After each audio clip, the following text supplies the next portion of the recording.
The 42nd floor was silent, except for the hum of city lights bleeding through floor-to-ceiling windows. Celeste Hawthorne sat alone at the mahogany table, her slender fingers hovering over a chessboard that had stumped her for an hour. 35, sharp-featured, blonde hair, pulled into a low bun, she looked like power itself. Dressed down after midnight. The door opened. A man in a gray custodian's uniform stepped in, pushing a cleaning cart. He paused. "Sorry, ma'am. Didn't know anyone was still here." She didn't look up. "Do you play chess?" He glanced at the board. "A little." She smiled cold, testing. "Beat me in this position. I'll kiss you right now." He stepped closer, studied the pieces. Moved once. Twice. 3 times. Checkmate. The word hung in the air like smoke. Celeste's hand froze over her fallen king. Her heartbeat was the only sound left in the room. 2 people. 2 worlds. Same city. Same building. But they'd never touched until tonight. Celeste Hawthorne wasn't born into power, she earned it, clawed it, built it from her father's failing pharmaceutical company into a global empire. She'd been a math prodigy at 7, competing in junior chess tournaments by 9. Her father taught her the game in their basement, the only place he wasn't dying. "On the board, Celeste," he'd say, moving her queen with trembling hands. "You see yourself." After he lost his battle with cancer, when she was 23, she lost her anchor. Work became oxygen. She expanded operations into 12 countries, crushed hostile takeovers, turned rivals into footnotes. The press called her ruthless. She called it survival. Men came and went. They loved her resume, her penthouse, her last name.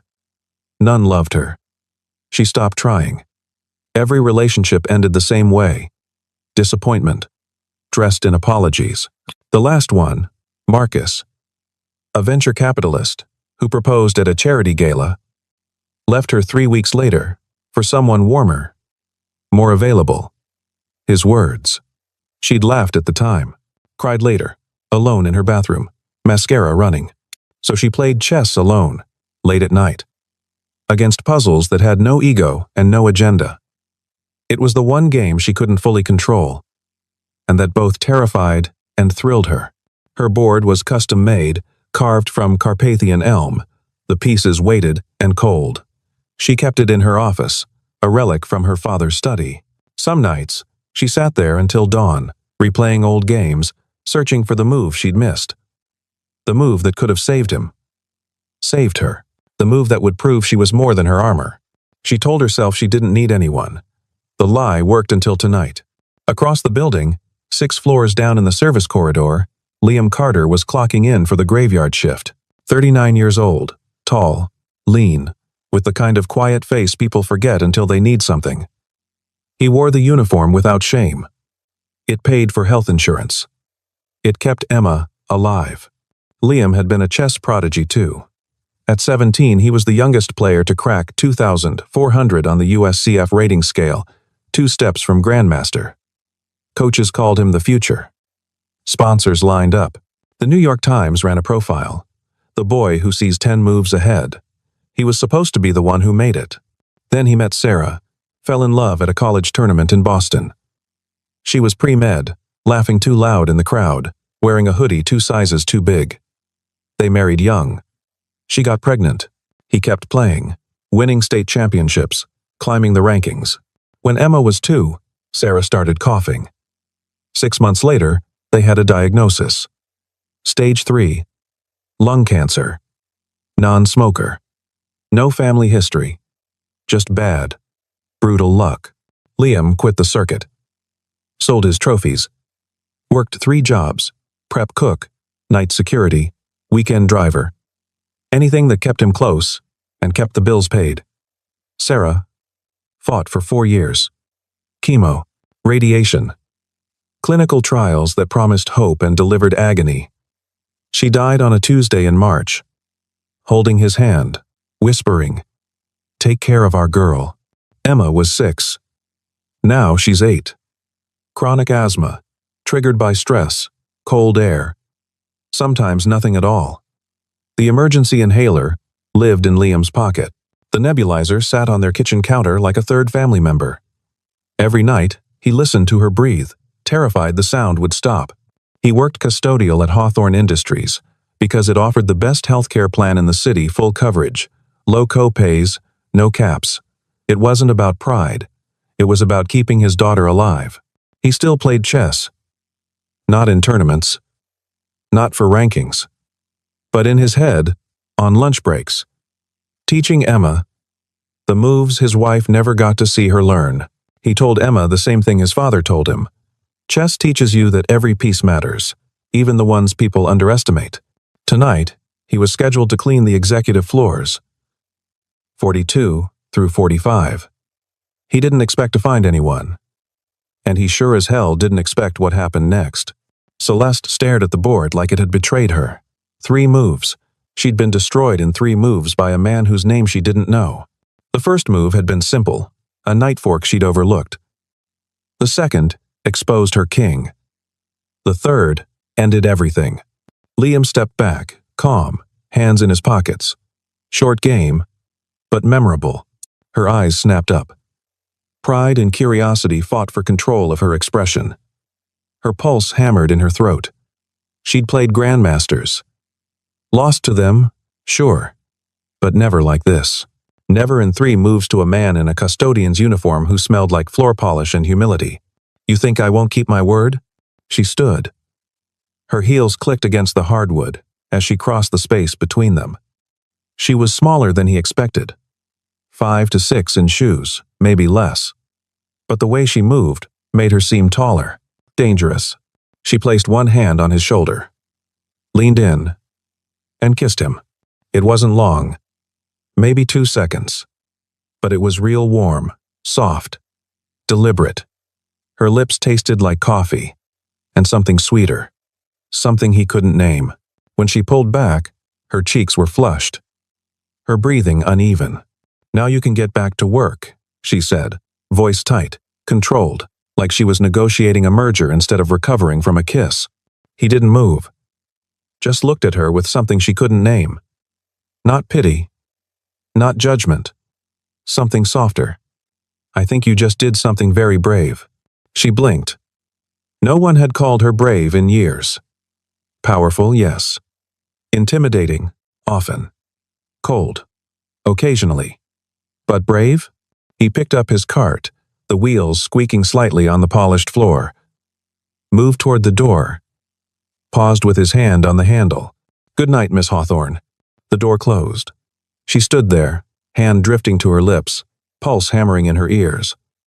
She'd kissed strangers before, quick, meaningless, regrettable.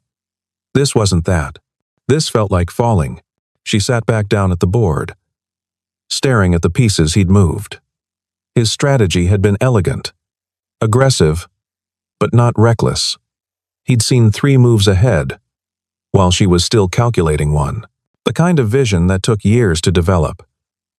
The kind you didn't lose just because you changed uniforms. Her phone buzzed. A reminder. Asterisk board meeting. 7 a.m. Quarterly review. Asterisk. She ignored it. Picked up her fallen king. Turned it over in her hand. For the first time in years, Celeste Hawthorne didn't care about tomorrow.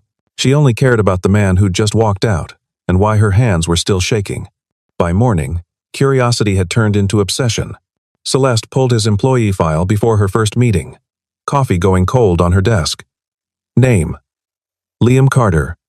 Age: 39. Department: Facilities. Hire date: 11 months ago. Background check: clean. Emergency contact: Emma Carter, daughter, age 8. Then she saw it. Under previous employment. Asterisk. Professional chess player. USCF peak rating. 2,437. Asterisk. Her coffee went cold in her hand. 2437. That was 2 steps from Grandmaster. That was national tournament level. That was the kind of rating you didn't stumble into. You bled for it. She opened a new browser tab, searched his name, found old tournament records, a profile on chess.com that hadn't been updated since 2015, a grainy photo from a junior championship in 2003. He'd been 17, holding a trophy nearly as tall as he was, smiling like the world belonged to him. Then nothing. No tournament entries after 2015. No rankings. No updates. Just silence. She kept digging. Found an obituary. Asterisk, Sarah Ann Carter. Beloved wife and mother. Lost her courageous battle with cancer on the 14th of March 2017. She is survived by her husband, Liam, and daughter, Emma.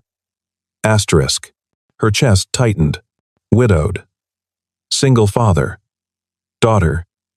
With chronic asthma. She clicked another link. A local news article from 6 years ago. Rising chess, star drops.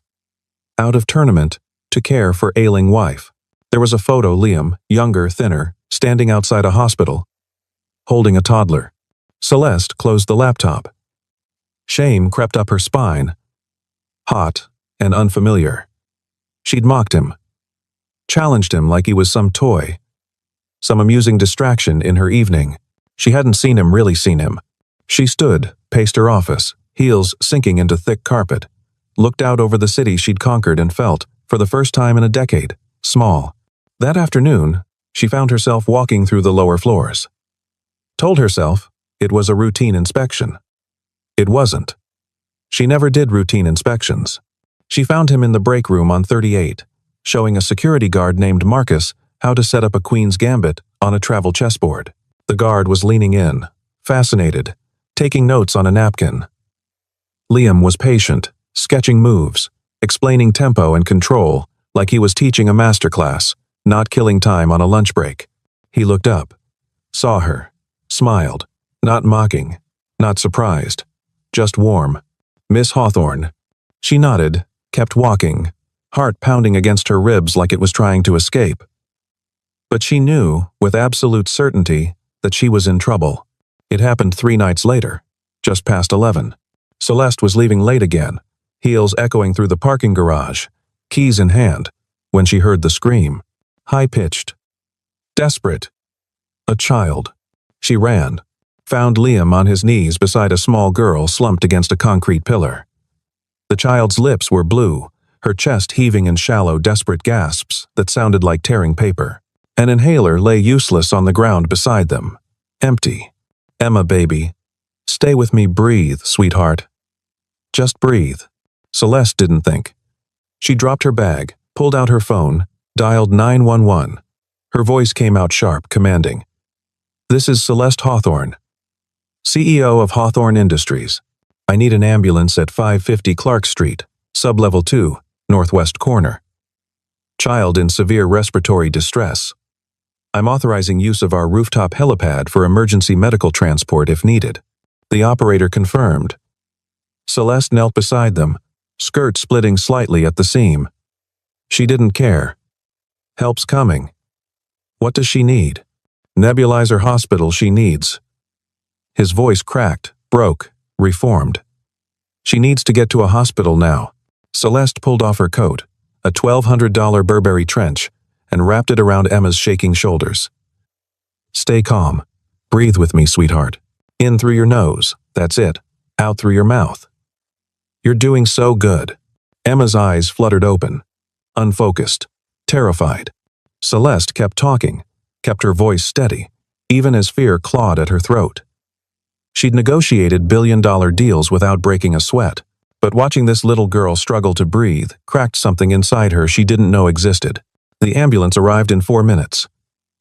Paramedics loaded Emma onto a gurney, started oxygen, IV, monitoring. Liam climbed in beside her, his face pale, his hands gripping hers like she might disappear if he let go. Before the doors closed, he looked back at Celeste. Eyes red. Voice raw. Thank you. She nodded. Couldn't speak. Didn't trust her voice. The ambulance pulled away, sirens wailing into the night. Celeste stood there in the fluorescent garage light, shaking, her coat gone, her blouse wrinkled. Mascara, probably smudged. She'd faced boardrooms full of hostile investors without flinching. But watching that little girl struggle to breathe had destroyed her. She didn't go home. She sat in her car for an hour, hands on the steering wheel, replaying the moment over and over. The way Liam had held his daughter, the raw terror in his eyes, the strength it took to stay calm when your whole world was suffocating in your arms. For the first time in a decade, Celeste Hawthorne cried. Really cried. Not the polite tears at her father's funeral. Not the angry tears after Marcus left. These were the kind of tears that came from somewhere deeper. Somewhere she'd locked away. She showed up at the hospital the next morning with coffee, 2 large black coffees and 1 hot chocolate, and a stuffed rabbit she'd grabbed from the gift shop without thinking. Emma was awake, propped up on pillows, oxygen tube taped under her nose. Her color was better. Pink returning to her cheeks. When she saw Celeste walk in, her eyes went wide. "Are you the fairy godmother?" Celeste laughed a real laugh, not the polite corporate kind she used in meetings. "No, sweetheart, just a friend." Liam was sitting beside the bed, looking like he hadn't slept in days. Probably hadn't. He stood when she entered, a reflex. "You didn't have to come." "I wanted to." She handed him the coffee. He took it, hands shaking slightly. "Thank you. For last night. For everything. How is she?" "Better. They want to keep her 1 more night. Make sure the steroids are working." Emma reached for the rabbit. Celeste handed it to her. The girl hugged it tight, smiled. "What's her name?" "I don't know." "What do you think it should be?" "Queenie." "Because you're like a queen." Celeste's throat tightened. "Queenie it is." She stayed for an hour. Brought Emma a book times The Queen's Gambit Times by Walter Tevis, and read the first chapter aloud. Emma asked questions. Celeste answered, making up voices for the characters, getting lost in the story. Liam watched from the chair, something soft crossing his face. Over the next 2 weeks, she came back. Every other day at first. Then, every day. Brought puzzles, coloring books, a small magnetic chessboard that stuck to the hospital tray. Emma lit up every time she walked in, called her Miss Celeste in a voice that made Celeste's heart ache in ways she didn't understand. Liam opened up, told her about Sarah, about the years of treatment, the hope that turned into grief, about working nights so he could be there when Emma got home from school, about lying awake, listening to her breathe, terrified of silence, about selling his trophies to pay for medications the insurance wouldn't cover, about teaching Emma chess because it was the only thing he had left of the person he used to be. Celeste listened. Didn't offer platitudes or empty comfort. Just sat with him in the weight of it. Shared her own stories. Her father's death. The loneliness of success. The men who loved her empire but not her. The nights she played chess alone, trying to find the version of herself her father believed in. One evening, after Emma had fallen asleep clutching Queenie, Liam walked Celeste to the elevator. "Why are you doing this?" he asked quietly. She hesitated, looked at the elevator doors, at her reflection tired, makeup faded, hair messy. She looked human. "Because I don't know how to stop." He studied her face. "You're not what I expected. Neither are you." The elevator arrived. She stepped in. He held the door. "Celeste?" It was the first time he'd used her name. Not Miss Hawthorne. Just Celeste. "Yeah? Thank you for seeing us." The doors closed. She leaned against the wall, heart pounding, and realized she was in love with a man she barely knew, and his daughter who called her a fairy godmother. It started as a joke. Or maybe it started as cruelty. On the internet, it was hard to tell the difference. Someone in accounting, a guy named Derek, who spent more time on his phone than working, had filmed the moment on the 42nd floor. He'd been walking by, seen the CEO through the glass, thought it would be funny. Celeste's voice, clear and sharp, through his phone's microphone. Asterisk. "Beat me in chess. I'll kiss you right now." Asterisk. The checkmate. The kiss. 18 seconds of footage that would change everything. He posted it to the company Slack as a joke. Asterisk. CEOs got game lol. Asterisk. It spread. First, through the company. Then someone shared it on Twitter. Then TikTok. Then Instagram, Facebook, Reddit, everywhere. Number, CEO kisses janitor. trended globally within 12 hours. The comments ranged from romantic to vicious. Asterisk. This is what equality looks like. Asterisk. Asterisk. She's mocking him. This is humiliation porn. Asterisk. Asterisk. Staged. PR stunt. No way that's real. Asterisk. Asterisk. She's gonna fire him now. Watch. Classic power move. Asterisk. Asterisk. Imagine being so powerful you can kiss whoever you want. Asterisk. Asterisk. Imagine being so desperate you kiss the janitor. Asterisk. The board called an emergency meeting. Shareholders sent emails demanding explanations. The PR team was in full crisis mode, drafting statements, preparing responses. The media camped outside the building. Reporters shouted questions at every employee who walked out. Celeste sat in her office, staring at her phone, watching the video loop. She looked arrogant in it, mocking, everything she'd been trying not to be. The comments cut deeper than she expected. She'd been called worse things, but seeing herself through their eyes hurt. Her assistant buzzed in. Miss Hawthorne. The board is waiting. They want a statement before market close. Tell them I'm handling it. But she wasn't. She was spiraling. That evening, she found Liam in the break room on 6. He was alone, packing his things into a cardboard box. His uniform was folded on the chair. He was wearing jeans and a faded Radiohead t-shirt. Are you quitting? She asked from the doorway. He looked up. No anger in his face. Just exhaustion. Isn't that what you want? What? No. You think I leaked that video? You think I'm using you? Trying to get a payout? Maybe a settlement? Her voice went cold, defensive. Did you? He stood. Walked to the door. Stopped inches from her. She could smell soap and tiredness. You beat everyone, Celeste. Every competitor. Every challenge. Every person who gets close. But you can't beat your own pride. He walked past her, down the hallway, disappeared into the stairwell. She stood there, alone in the fluorescent light, her reflection staring back from the vending machine glass. He was right. She'd built walls so high, she couldn't see over them anymore. And now she'd lost the one person who'd made her want to try. Liam's phone rang at 2:17 a.m. on a Thursday. He was already awake. He'd been awake since midnight, watching Emma sleep, listening to the slight wheeze in her breathing that meant trouble was coming. At 2:15, she woke up gasping. He grabbed the inhaler. Tried twice. Nothing. She was getting worse, lips turning blue, panic in her eyes. He called 911, scooped her up, ran to the car. No time to wait. Drove toward Mercy General, running 2 red lights. Not caring. Halfway there, his phone buzzed. A notification from the insurance app. Asterisk coverage, suspended pending administrative review. Estimated resolution. 5 to 7 business days. Asterisk. Panic turned his blood to ice. The hospital wouldn't treat her without insurance. He'd been through this before. They'd stabilize her. But anything beyond that required payment up front.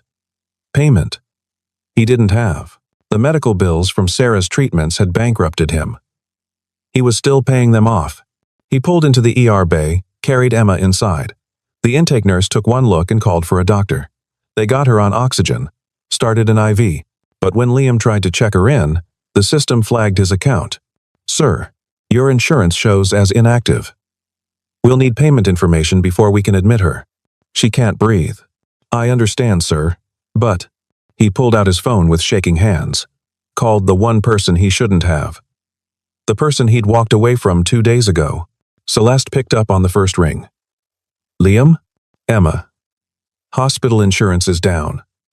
I don't know what to. Which hospital? Mercy General.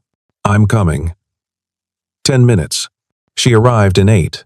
No makeup, hair loose and wild, wearing gray sweatpants and an oversized Columbia hoodie. She looked 19. She looked terrified. She found him in the ER waiting room, head in his hands, Emma on a gurney beside him, oxygen mask strapped to her small face. Celeste didn't say anything, just sat beside him, took his hand. He looked at her. Eyes red. Face hollowed out. I'm sorry. I shouldn't have called. I didn't know who else. I'm glad you did. They won't admit her until the insurance clears. They said it could be hours, maybe days, and she needs treatment now. Celeste stood, walked to the nurse's station, spoke to the charge nurse in a voice that could cut glass. The nurse made a call. An administrator appeared. Celeste spoke again, quieter this time, but with absolute authority. 10 minutes later, Emma was in a private room. Nebulizer running. Pediatric pulmonologist on the way. IV fluids, steroids, everything she needed. Liam found Celeste in the hallway outside the room, leaning against the wall, eyes closed. What did you do? I told them I'd personally cover all costs, and that if they delayed treatment one more second, I'd have my lawyers here before sunrise. He laughed, exhausted, relieved, broken. You can't do that. I just did. He pulled her into a hug. She froze, then melted, wrapped her arms around him, and held on like he was the only solid thing in the world. I'm sorry, she whispered into his shoulder, for everything, for not seeing you, for being afraid, for accusing you, for every stupid, prideful thing I said. Afraid of what? Of needing someone, of being weak, of caring more than I should. He pulled back, looked at her, really looked, saw past the CEO, past the walls, past the armor. Saw the girl who learned chess from her dying father. The woman who played alone every night. The person terrified of losing. I need you too, he said. Dawn broke. Emma stabilized. They sat side by side in plastic chairs, drinking terrible hospital coffee from styrofoam cups, shoulders touching. Celeste realized something. She wasn't afraid anymore. When Emma came home 4 days later, she set up a chessboard on the kitchen table of Liam's small apartment. Celeste was there. She'd been there every day, bringing food, reading to Emma, helping with medications. It felt absurdly domestic. It felt perfect. Emma moved upon. Miss Celeste, do you always win when you play chess? Celeste sat down across from her. I used to think I had to, but you don't like it. Winning, I mean. What makes you say that? Emma shrugged, moving her knight. Because when Daddy plays, he smiles, even when he loses. You don't smile when you win. You look sad. Celeste looked at Liam. He was at the stove, making grilled cheese sandwiches, pretending not to listen. But she saw the way his shoulders had tensed. Emma moved another piece. I don't like winning either. I like the part before someone wins. When it's still a story. When anything can happen. Celeste's throat tightened. She reached across the table, moved her knight, deliberately leaving her queen exposed. You're right. That is the best part. They played until the sandwiches burned slightly at the edges. Liam didn't care. He sat down, joined them, and the three of them laughed over a game no one was trying to win. Later, after Emma fell asleep on the couch, Celeste and Liam sat on the fire escape, city lights spreading below them like fallen stars. She's smarter than both of us, Celeste said. She gets it from her mom. Sarah saw through everyone's bullshit. Made me a better person just by existing. Celeste looked at him. I want to do something. For kids like Emma. Kids who love the game, but can't afford lessons. Can't afford equipment. Kids whose parents work 3 jobs and still can't make rent. What are you thinking? A foundation. Free chess programs in underserved communities. After-school clubs. Scholarships. For tournament fees. Equipment grants. Maybe even a residential summer program. Liam smiled. You'd be good at that. We'd be good at that. He took her hand, laced his fingers through hers. Yeah, we would. The press conference was short. Celeste insisted on that. She stood at the podium in the Hawthorne Industries headquarters. No notes, no script, no PR team whispering in her ear. Just her. The room was packed journalists, board members, employees, cameras from every major network. I made a mistake, she began, voice steady. I disrespected someone I care about. I let pride and fear control me. I built walls instead of bridges. I treated people like chess pieces instead of human beings. Silence. I'm stepping down as CEO of Hawthorne Industries, effective immediately. Richard Chen will assume the role. He's brilliant, capable, and he actually likes quarterly reports. Scattered laughter. Confused murmuring. I'm launching the Queen's Move Foundation. We'll provide free chess education to kids across the country. Tournaments, coaching, equipment, scholarships, everything they need to play. Because every child deserves to learn that they matter, that they're powerful, that they can think 3 moves ahead and change their lives. She paused, found Liam in the back of the room, Emma beside him, both watching. I've spent my life winning, crushing competitors, building empires. I thought that made me strong. I was wrong. Strength is asking for help. Strength is admitting you're scared. Strength is loving someone even when it terrifies you. She smiled. I'm ready to start playing for real now. The room erupted. Questions shouted. Cameras flashing. But Celeste walked off the stage, straight to Liam and Emma. Emma hugged her. You were really brave, Miss Celeste. Learned it from you, kid. 6 months later, the Queen's Move Foundation opened its first center in Brooklyn. An old community center renovated into a chess haven. 50 kids showed up the first day. 100 by the end of the month. 300 by summer. Liam ran the coaching programs. Taught kids openings, endgames, tactics. But mostly taught them to believe in themselves. Celeste handled operations. Fundraising. Expansion. They opened centers in Chicago, Detroit, Los Angeles. Hired former professional players who'd fallen on hard times. Gave them purpose again. Emma helped with the younger kids, teaching them how to set up the board, how to be patient, how to think before moving. She wore a junior coach t-shirt Celeste had made for her. She'd never been happier. Celeste didn't miss the corner office. Didn't miss the power lunches. The hostile boardrooms. The quarterly earnings calls. She missed nothing, because she had everything. 1 year later, they sat in the small backyard of the house they'd bought together.